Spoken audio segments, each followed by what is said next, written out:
The rain had no mercy that night. It came down in heavy sheets, sharp and cold, slapping the sidewalks of Chicago with relentless rhythm. Cars splashed through puddles, umbrellas tilted against the wind. Steam hissed from subway grates, disappearing into the gray night sky. Most people had found warmth by now, inside bars, apartments, or anywhere that didn't smell like damp cardboard. But not Mason Hale. He stood beneath a sagging awning outside an old music shop on Ash Street, arms wrapped tightly around himself, clutching a crumpled canvas bag. His coat was 2 decades out of fashion, and 3 years past falling apart. His socks were wet, his hands shook, not from fear, but from a kind of tired that sleep couldn't fix. The bag he held contained the last of his things, a leather-bound notebook filled with hand-drawn sketches. A picture of his daughter from her 2nd birthday, and a scarf, wool, frayed at the ends.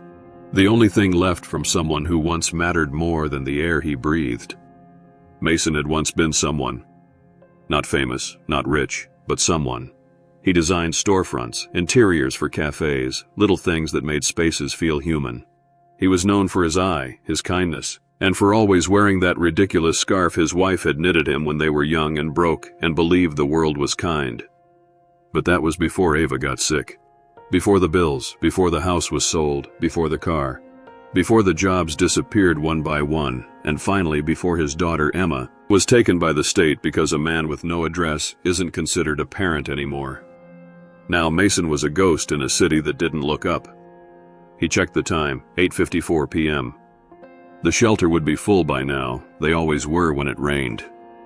He shifted his weight, feet aching in wet shoes, shoulders soaked through. He looked up once, watching the streetlights blur in the downpour. And then she arrived. She came from the direction of the park, heels echoing in defiance of the storm. No umbrella, no coat. Her blazer clung to her, hair plastered to her face. She looked like she had walked straight out of a boardroom into a hurricane. She ducked under the awning without noticing him at first. She stood at the edge, gasping, arms crossed, shivering violently. A small clutch bag dangled from her wrist. Her phone was dead in her hand. Mason turned slightly, giving her space. He tried not to stare, but something about her struck him as out of place. Not just because of the outfit. She looked like someone running away from something more than rain. "Cold out," he said, voice gravelly from disuse. She turned, startled, her eyes locked onto his for a moment, green, sharp, but tired. "Yeah," she said quietly, "didn't expect it to hit this hard." "Storm came fast," Mason replied. "Chicago does that." She nodded and looked away, hugging herself tighter. The blazer was useless. Her arms were goosebumped and bare. Her hands trembled. Mason hesitated. The scarf around his neck was barely warm anymore, but it was better than nothing. It was the last piece of Ava he had left. He had stopped letting go of things a long time ago. But something about this woman standing there, trembling, silent, soaked to the skin, made the decision for him. He pulled it from his neck and offered it to her. She looked at it like it was a gift from another world. "I can't take that," she said quickly, shaking her head. "You can," Mason said, "and you should. You're shaking." She hesitated. "You'll be cold." "I already am." Still, she didn't move. Mason gave her a small, tired smile. "Please, just take it. I've got more years of cold than I can count. You look like you haven't." She reached out slowly, fingers brushing against the wool. Her touch was hesitant, like someone accepting something they didn't believe they deserved. She wrapped the scarf around her neck, pulling it close. It smelled faintly of cedar, of something lost. "Thank you," she whispered. Mason nodded. No big deal. But it was, to her, and to him. They stood in silence after that. The rain poured around them. The city hummed behind it. After a long moment, she turned to him. "What's your name?" "Mason." She extended her hand. "I'm Rowan." He took it gently. Her grip was firm despite the tremble. "Nice to meet you, Rowan." "Nice to meet you, Mason." A black car pulled up at the corner, sleek, tinted, expensive. She glanced at it, then back at him. "That's my ride," she said. "But do you have a place to go?" Mason didn't answer right away. He looked out at the rain, then back at her. Not one with walls, no. Rowan reached into her clutch and pulled out a card. No name, just a phone number and an address. "If you ever need anything, please come here. I mean it." He took the card and looked at it. People don't usually mean it. "I do." The car honked once, impatient. Rowan stepped away, then turned back. She looked at him, really looked. "You're a good man, Mason." He shrugged. "Just cold." She smiled, not forced, not polite, real. Then she was gone, swallowed by the car and the night. Mason stood alone again. Rain still fell, the city still moved. But something in him felt different, lighter, like a single ember had been lit in a long dead fire. He looked at the card again, then tucked it into his bag beside the photo of Emma. Maybe he'd go there. Maybe. But not tonight. Tonight, he had given away the only thing left from his wife. And it felt right. He turned his collar up and walked into the rain. The rain had finally stopped by the time Mason found shelter behind the back entrance of an old grocery store. The overhead loading dock was barely enough to keep the concrete dry, but it was better than nothing. He slid down the brick wall slowly, easing his aching knees, and set the canvas bag beside him. The scarf was gone. The space around his neck felt strangely empty. He'd worn that scarf every winter since Ava passed. It was the one thing she had made that he hadn't lost to time or fire or poverty. Yet somehow letting it go hadn't broken him. Maybe because the woman he gave it to had looked like she needed it more than he ever had. He reached into the canvas bag and pulled out the card Rowan had given him, still dry, tucked between the pages of his sketchbook. It had no title, no company name, just a phone number and an address printed in elegant black font on white paper. It didn't scream corporate. It didn't scream anything, really. He flipped it over, blank. He almost tossed it into the bag again, but something stopped him. He turned the card over in his hands a few more times, thinking, could she have been serious? A voice in his head pushed back. Don't be stupid. It was just kindness, not an invitation. He set the card down on top of the bag and leaned back against the wall. The photograph peeked out. Emma, 2 years old, frosting on her cheeks. Wearing a paper crown she refused to take off for days, her hair wild and her eyes wide. He had missed 2 birthdays now, 2 Christmases. He didn't even know where she was anymore. The last letter from the caseworker said she'd been placed in temporary foster care. That was 15 months ago. He used to believe he'd get her back, if he just held on long enough. But time had a way of unmaking things. He reached for the thermos in the bag, unscrewed the lid. Cold, but not empty. He drank anyway, bitter, but better than nothing. Sleep came in fragments that night, interrupted by wind, distant sirens, the ache in his back, and the sharp chill in his bones. He woke with a jolt just before dawn, startled by a passing delivery truck. The sky was still dark, but a dull light was creeping up from the horizon. He stood slowly, muscles stiff and sore, and gathered his things. For some reason, he put the card in his coat pocket instead of the bag. Across the city, Rowan sat in her high-rise apartment staring at the scarf draped across the arm of her couch. It didn't belong there. It belonged somewhere real, in the hands of someone who'd lived through something more honest than corner offices and boardroom deals. She hadn't told Mason the truth, not really. She hadn't told him that she wasn't just passing through or caught in the storm, that she owned the company whose building sat 2 blocks from where they met. That her name, Rowan Lee, was printed in small gold lettering at the base of the Infinity Tower. She hadn't told him that she'd just walked out of a board meeting where she'd nearly fired her entire executive team in frustration. That she had screamed, for the first time in years, because everything felt wrong and hollow and too loud. That the scarf he gave her had done something her millions couldn't. It made her feel seen. She hadn't felt that since she was 12 years old, sitting on the back steps of a church in Kansas, watching people walk past her in the snow. That night someone had stopped. An old man with a wrinkled coat and quiet eyes. He didn't ask questions. He didn't promise anything. He just gave her a sandwich and sat beside her while she cried. Then he gave her a scarf, just like Mason had. That scarf was long gone, but she never forgot the moment. And now it had happened again. She stood and picked up the scarf. It was heavier than it looked, worn at the edges, stitched with love. She pressed it to her face, closed her eyes, and exhaled slowly. Rowan walked to her desk and picked up her phone. "Call Julian," she said aloud. Her assistant answered on the second ring. "Yes, Ms. Lee." "I need a name," Rowan said. "The man I met last night." There was a brief silence on the other end. "The one from Ash Street?" "Yes." "Do you know anything about him?" "Just his first name, Mason." Julian hesitated. Finding someone with just a first name in a city of millions. I know it's a long shot, she said, but I want to try. Another pause, then, all right, I'll reach out to traffic cams, shelters, anything I can cross-reference. Thank you. She ended the call and looked down at the scarf in her hands. I meant it, she whispered, as if Mason could hear her. I really did. It took Julian 2 days. When he returned with a folder, he looked impressed and slightly shaken. His name is Mason Hale, he said. Used to be an interior designer. Owned a studio in Wicker Park before it burned down in 2017. No recent work history. Phone number tied to a prepaid. No fixed address. Currently listed as unhoused in city records. His daughter was placed into temporary state custody. No record of reunification. Rowan sat quietly, flipping through the pages. There was a picture, a younger Mason, smiling, holding a baby girl. He's still here? She asked. Last confirmed sighting was yesterday, near Belmont Station. A volunteer said he sometimes sleeps behind an old store on Ash Street. She closed the folder. Get the car, she said, now. 30 minutes later, Rowan stepped out of the car and onto the cracked pavement behind the store. There was no one there at first, just the faint smell of garbage, wet cardboard, and rusted metal, the kind of place no one looked at twice. Then she saw him. Sitting against the wall, eyes closed, head bowed.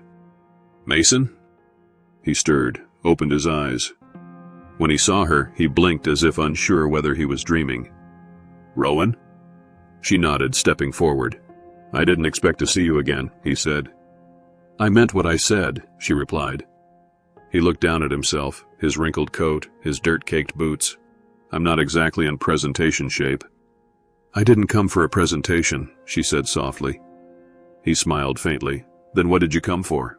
To return something that never really belonged to me, she said, holding out the scarf. He stared at it for a long moment before shaking his head. It was a gift. And you gave it freely, she replied. But what if I want to give something back? Mason tilted his head. Why? Rowan's voice dropped. Because you reminded me what kindness feels like, and I haven't felt that in a very long time. Mason didn't know what to say. The woman standing before him, Rowan, scarf in hand, wearing clean boots and a coat that probably cost more than everything he owned, looked entirely out of place in that alley. And yet, she didn't flinch, not at the smell, not at the trash, not even at him. You don't owe me anything, Mason said quietly. I know, Rowan replied, but I'm not here because I owe you. I'm here because I want to be. He looked away, his voice low. That's rare. It shouldn't be. A pause stretched between them, filled only by the distant hum of traffic and the occasional clatter of something metallic falling nearby. I've been thinking about what you said, Rowan continued, about someone giving you something once when you needed it. I had that too. A stranger gave me a coat and a sandwich when I was a kid. Didn't ask for anything. Just gave. That night stayed with me my whole life. I built everything I have around that single moment. Mason raised an eyebrow. You built? Rowan hesitated. A company, Infinity Designs. Mason's mouth opened, then closed again. He knew the name. Everyone in the city did. The Infinity logo was on half the skyscrapers downtown. Interior architecture, tech campuses, galleries. You own Infinity? He asked, disbelief creeping in. She nodded. Started it 12 years ago, just me and a borrowed laptop. Now there are 600 employees and counting. He exhaled. And you're here, talking to me. Rowan smiled gently. You're not a me or a them. You're a person. One who made a choice most people wouldn't. I'm trying to be the kind of person who sees that. He didn't respond. He wasn't sure he believed her. Not yet. But she continued. I have an idea. It might sound strange, but I want you to hear me out. All right, he said cautiously. At Infinity, we're good at building beautiful things. Offices, homes, experiences. But we're not always good at remembering why we build them. What they mean to the people who walk through them every day. Mason nodded slowly, following. I want to change that. I want someone on my team who understands people, someone who's lived the other side, someone who can speak truth without buzzwords or reports, someone with perspective. Mason blinked. What are you saying? I'm saying I want to offer you a job, she said, not out of pity, not to check a box. I want to create a new role, cultural and human values consultant. You'd meet with our designers, our managers, help us see what we're missing, ground our work in real experience. He laughed, dry, unsure. I'm not qualified for something like that. You are, Rowan said firmly. You've lived what most of us only pretend to understand. That's more valuable than a degree. I haven't worked in years. My hands shake when it's cold. I don't even have a bank account anymore. You'd have support, a mentor, a salary, housing assistance. We'd work with you, not just throw you in and expect miracles. Mason shook his head. This sounds like charity. It's not, Rowan said. It's investment, in you, and in the company. You're the kind of person we should be learning from. He looked at the scarf in her hands again, then up at her face. I gave that to you because you were cold, not because I expected all this. I know, she said, eyes soft. That's what makes you the right person. He looked away again. Everything in him wanted to say no, wanted to retreat. People didn't do this, not for people like him. It had to be a mistake, or a trap, or some PR stunt waiting to unfold. But her eyes, those tired, sharp, determined eyes, weren't lying. You really mean it? He asked. I wouldn't be standing here if I didn't. Mason's shoulders slumped, not from defeat but from something else, something heavier, the possibility that this could be real. I don't even know how to start, he said. Rowan stepped closer and placed the scarf in his hands. Start by showing up. The office was nothing like he remembered. It had been over a decade since Mason walked through a modern workspace, back when he was pitching coffee shop designs and waiting in lobbies for hours hoping someone would listen. Now he stepped into Infinity HQ, escorted by a kind-faced assistant named Lila, who handed him a visitor badge and smiled like he was someone important.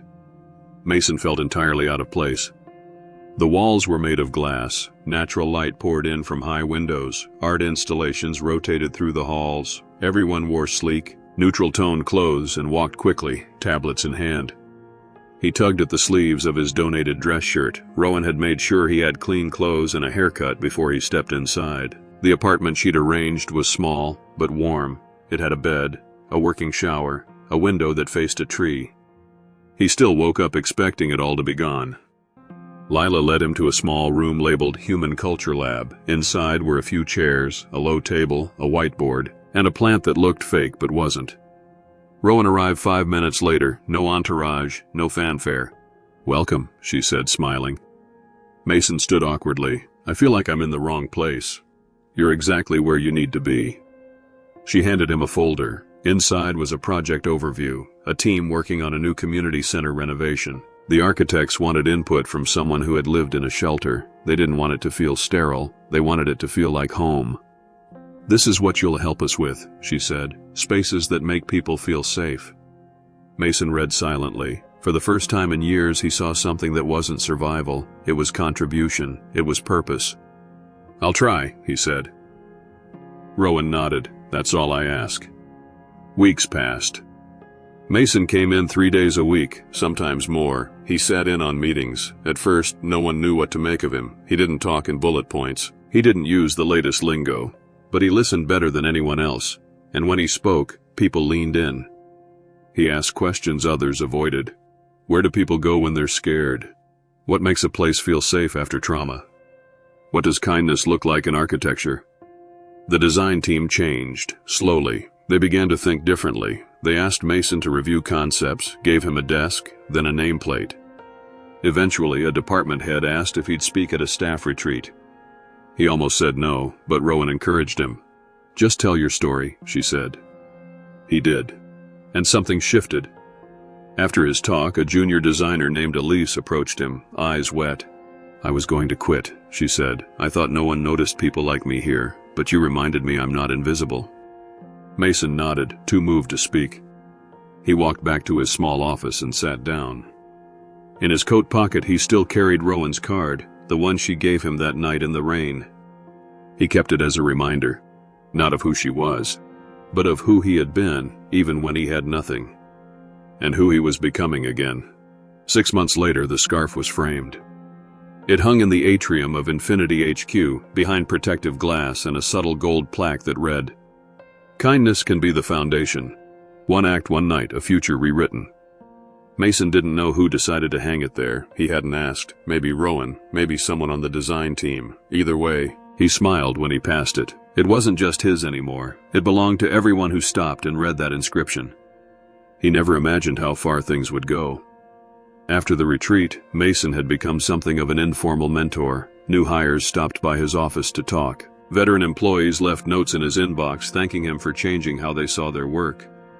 He wasn't flashy. He still wore simple clothes. He still brought a thermos of plain coffee every morning. But people respected him. They sought him out. And Mason, for the first time in years, felt worthy of being seen. But what changed him the most wasn't the job, or the paycheck, or even the apartment that no longer leaked when it rained. It was Rowan. She had stopped being just the CEO who gave him a second chance. Somewhere between shared coffees, late-night calls about project ideas, and quiet walks after work, something softer grew between them. There were no grand gestures, no candlelit declarations, just comfort. One Friday night, Mason found himself standing outside a bakery in Lincoln Park with her. They had just finished dinner, and she was laughing, really laughing, at a joke he made about the art in the conference room looking like spilled paint. "I like this version of you," she said, nudging his arm. "What version is that?" he asked. "The one who smiles with his eyes again." Mason looked down, suddenly bashful. "Didn't realize I stopped." "You didn't," she said, "but it took a while to come back." He looked at her then, really looked, and he realized that the same had happened to her. The edge in her voice had softened, the armor had thinned. Her gaze wasn't just sharp anymore, it was warm. "Come to the shelter with me tomorrow?" she asked, surprising him. "The one on 39th? She nodded. "I used to volunteer there when I first moved to the city. I haven't been in years. I think I forgot why I started all this." He smiled. "Yeah, I'll come." The next day, Mason stood beside her at a folding table, handing out meals. He hadn't been to that shelter in years, not since he was on the other side of the table.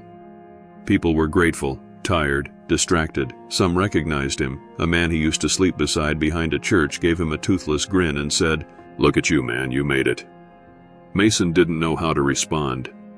Later that afternoon, Rowan sat beside him in the back of the dining hall, watching kids color on the floor with broken crayons. "You ever think about what comes next?" she asked. Mason thought for a moment. "I used to be scared to, but now, sometimes, yeah." She turned to him. "I've been thinking about expanding the human culture department. We're building new spaces in Detroit, maybe even Houston." He nodded. "Sounds like a lot." "It is." A pause. "I want you leading it." Mason froze. "Me?" "You've already started it. You've changed this company more in 6 months than most consultants do in years. You're the heart of what we're becoming." "I'm not trained." "You don't need training for what you bring. You just need to say yes." He looked at her for a long moment. Then he did something he hadn't done in a very long time. He reached across the table and took her hand. "Okay," he said. 2 weeks later, something unexpected happened. A letter arrived. From the Department of Family Services. Mason sat in his apartment holding the envelope like it was a bomb. He almost didn't open it. But when he did, his hands began to shake. Inside was a notice. A custody hearing had been scheduled. A placement had failed. Emma's foster parents were relocating. Mason had been recommended for reunification review, pending evidence of stable employment, housing, and support. He read the letter 3 times before he could breathe again. Then he called Rowan. She picked up on the first ring. "I got a letter," he said, his voice cracked. "Is it about Emma?" He could barely say it. "They're reopening the case." Silence on the line, then her voice calm and steady. "We'll make it work." And they did. Over the next month, Mason worked with a caseworker, provided documents, proof of salary, apartment lease, utility bills, even references from Infinity. Rowan testified on his behalf during the hearing. "She gave me back my voice," Mason told the judge. "Now I just want to use it to be a father again." It wasn't easy, the system never was, but on a rainy Thursday morning in April, the judge granted him full custody. He cried in the hallway outside the courtroom, not quiet tears, full, body-shaking sobs. Rowan held him, her own face wet, and said nothing. She didn't need to. Emma was returned to him that weekend. She was older now, 7, her hair longer, her voice more guarded, but when she saw Mason standing at the edge of the steps in a clean coat, waiting for her with a book in one hand and a stuffed penguin in the other, she ran to him. "Daddy!" she cried. He knelt down, arms open, and caught her in the rain. That night, Rowan came by the apartment. Emma was asleep on the couch with a blanket pulled up to her chin. She has your eyes, Rowan whispered. Mason nodded, and her mother's courage. He turned to her, the moment heavy between them. I don't know how to thank you. Rowan shook her head. Don't, just live. He hesitated, then he pulled a small box from the drawer. I've had this for a long time, he said. It was Ava's. She wanted me to give it to someone who helped me find home again. Rowan opened the box. Inside was a simple necklace, brushed silver with a tiny circle charm. Etched into the circle was one word. Begin. She looked at him, eyes wide. You changed everything, Mason said. For me, for Emma, for the people who needed to be seen. You didn't just give me a job. You gave me the courage to begin again. She slipped the necklace over her head, tears glistening in her eyes. They stood in silence, the kind that only comes between people who have seen each other at their lowest and still reached out. Then Mason said it, finally. I love you. She smiled, brushed her hand across his cheek, and whispered back, I loved you the moment you handed me that scarf. 1 year later, Infinity Group launched an initiative called Project Shelter. Every new development they took on included a community space, warmth centers, libraries, youth studios, family shelters, spaces not for profit, but for healing. At the center of it all was a nameplate, Human Values Director, Mason Hale. He spoke on panels, mentored at-risk youth, helped the city redesign the foster intake system, but his favorite time of the day was still walking Emma to school and back. Their home was small but full. Of color, of sound, of second chances. And every now and then, on days when it rained, Mason would pull out an old thermos, pour himself a cup of coffee, and remember what it felt like to give something without expecting anything in return. That was the night that changed everything. And it all started with a scarf. If this story moved you, if it reminded you that kindness still lives in small moments and quiet corners, please like, share, and subscribe to Stories Untold. We share real stories that warm your heart, restore your faith in humanity, and prove that sometimes the smallest gesture can rewrite a life. Until next time, stay kind and keep believing.